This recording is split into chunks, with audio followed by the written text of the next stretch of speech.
মুসলমান আমার পয়গম্বরে পয়গম্বর নবী মুস্তাফা বলেছেন মাজারে সিগনি দেওয়ার আগে, মাজারে ভাত দেওয়ার আগে যদি সম্ভব হয়, বাপ যদি বেঁচে থাকে, মা যদি বেঁচে থাকে, তুমি মা এবং বাপের মুখে খাবার দাও। উঠান হাদিস। আজ সুবহানাল্লাহ, মা বাপকে আপনি কানটাই ফেলে রাখলেন, মায়ের খবর নিলেন না।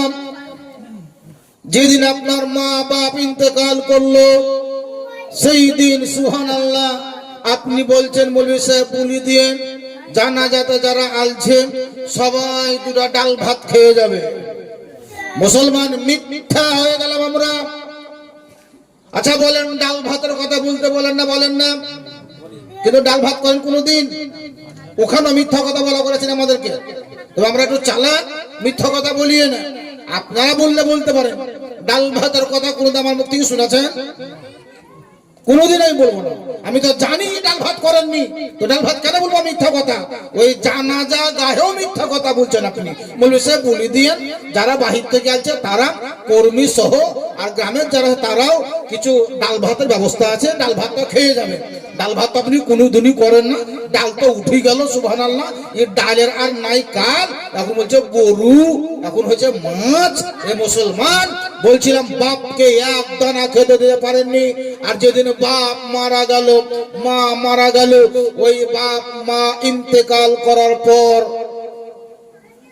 গ্রামের লোকের কাছে নাম কামাবার জন্য, বাহিরের লোকে যেন আমার নাম করে, এরই জন্য সেদিন আপনি গোরখানা করে খাওয়ালেন।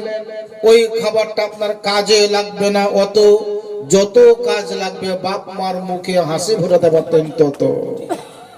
যত মা বাপ বেঁচে ছিল সেই দিন যদি মায়ের মুখে হাসি ফুটাতে পারতেন, মা যদি একবার দোয়া করে দিত। হযরত আলকামার ইতিহাস শুনলেন, হযরত আলকামার ইতিহাস শুনলেন। সুবহানাল্লাহ, যদি মা একবার দোয়া করে দেয়, আমার রাসূলুল্লাহ বলেছেন গোটা দুনিয়ার লোকের অপেক্ষা সবচাইতে বেশি তাড়াতাড়ি দোয়া কবুল হয় ছেলের হকে যদি মা দোয়া করে, মায়ের দোয়া কবুল হয়ে যায়। জোরে বলেন সুবহানাল্লাহ। বিখ্যাত সাহাবী নবী পাক সাল্লাল্লাহু তাআলা আলাইহি ওয়াসাল্লামের হুকুম পাওয়া মাত্রই অলিতে গলিতে শুধু ঘুরে বেড়ায় আর বলে বেড়ায়। মাইকিং ছিল না তো, সেই যুগে মাইকের ব্যবস্থা ছিল না। একজন সাহাবী রাস্তায় রাস্তায় বলে বেড়াচ্ছে আমার রাসূলুল্লাহ ডেকেছে, যুদ্ধের ময়দানে যেতে হবে, তোমরা বাড়িতে অপেক্ষা না করে, বাড়িতে দেরি না করে যত তাড়াতাড়ি পারো তোমরা বাড়ি থেকে বেরিয়ে যাও, আমার নবী মুস্তাফার নিকটে হাজিরি দিয়ে দাও। আজকে যুদ্ধের ময়দানে যেতে হবে বাবা। আমার বিশ্ব জগতের নবী আকা মুস্তাফা তিনি নিজের জায়গাতে বসেছিলেন।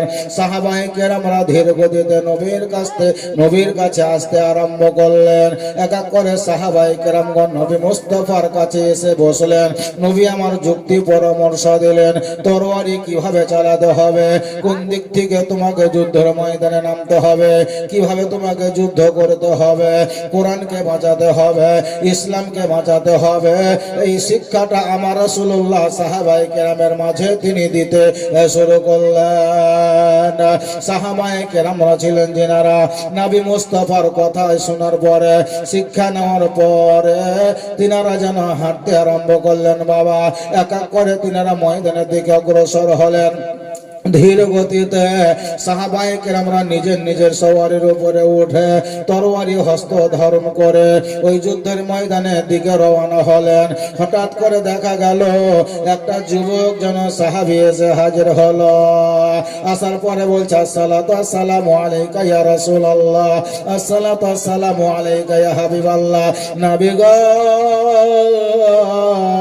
ইয়া রাসূলুল্লাহ আমি আপনার নিকটে উপস্থিত হয়ে গেছি। আমার নবী পাক সাল্লাল্লাহু তাআলা আলাইহি ওয়াসাল্লাম সাহাবায়ে কেরামের মধ্য থেকে ওনাকে জিজ্ঞাসা করলেন তুমি কেন এসেছো বলো, আসার কারণটা বলো। তিনি বলছেন ইয়া রাসূলুল্লাহ ইয়া হাবিবাল্লাহ, নবী গো আমি আপনার মুখ থেকে শুনেছি ইয়া রাসূলুল্লাহ আপনি আপনার নবুয়াতি জবানে ব্যক্ত করেছেন, যুদ্ধের ময়দানে গিয়ে যদি তরবারি হস্ত ধারণ করে যুদ্ধ করতে করতে যদি আমি শহীদ হয়ে যাই, ইয়া রাসূলুল্লাহ, ওই সমস্ত শুহাদা হবে জান্নাতি। তাই ইয়া রাসূলুল্লাহ, আমি যুদ্ধের ময়দানে যাব, তরবারি চালাবো, যুদ্ধ করব নবী গো। ওই যুদ্ধের ময়দানে যুদ্ধ করতে গিয়ে যদি আমি একবার শহীদ হয়ে যাই, ইয়া রাসূলুল্লাহ, আমার আকীদা, আমার বিশ্বাস, আপনি বলেছেন মানে আমি জান্নাতি হয়ে যাব। নবী বললেন, শুনো, তুমি যুদ্ধের ময়দানে যাবে? বলে, ইয়া রাসূলুল্লাহ, হ্যাঁ, যুদ্ধের ময়দানে যাব।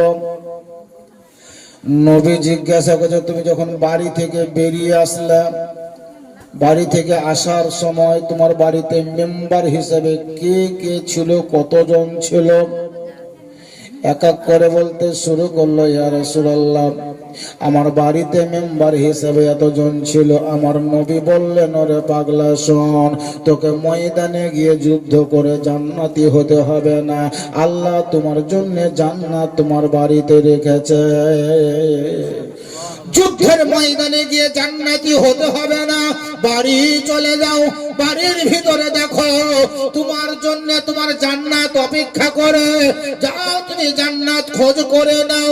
এ মুসলমান, আমার বিশ্ব জগতের নবী আকা মুস্তাফা তিনি বললেন, জান্নাত তোমার বাড়ির ভিতরে আছে, যাও তুমি জান্নাত খোঁজ করে নাও। এই সাহাবী যুদ্ধের ময়দানে না গিয়ে আমার নবী মুস্তাফার কথার উপরে বিশ্বাস রেখে আবার তিনি বাড়ির দিকে এসে রওনা হলেন। বাড়িতে এসে প্রবেশ করলেন। বেরাদার, আমার নবী বলেছেন, জান্নাত তোমার বাড়িতে যেন অপেক্ষা করছে।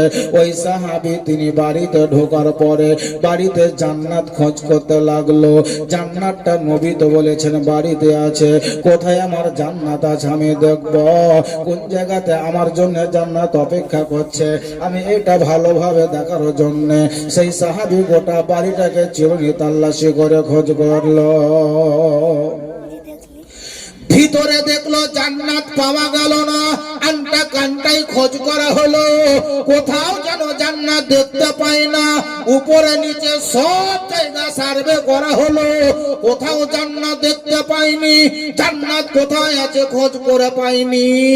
সুবহানাল্লাহ, এখানে সেখানে সব জায়গা খোঁজ করা হলো, সব জায়গা দেখা হলো, আহিরে বাইরে ঘোরাঘুরি করা হলো, কিন্তু জান্নাত কোথাও পাওয়া গেল না।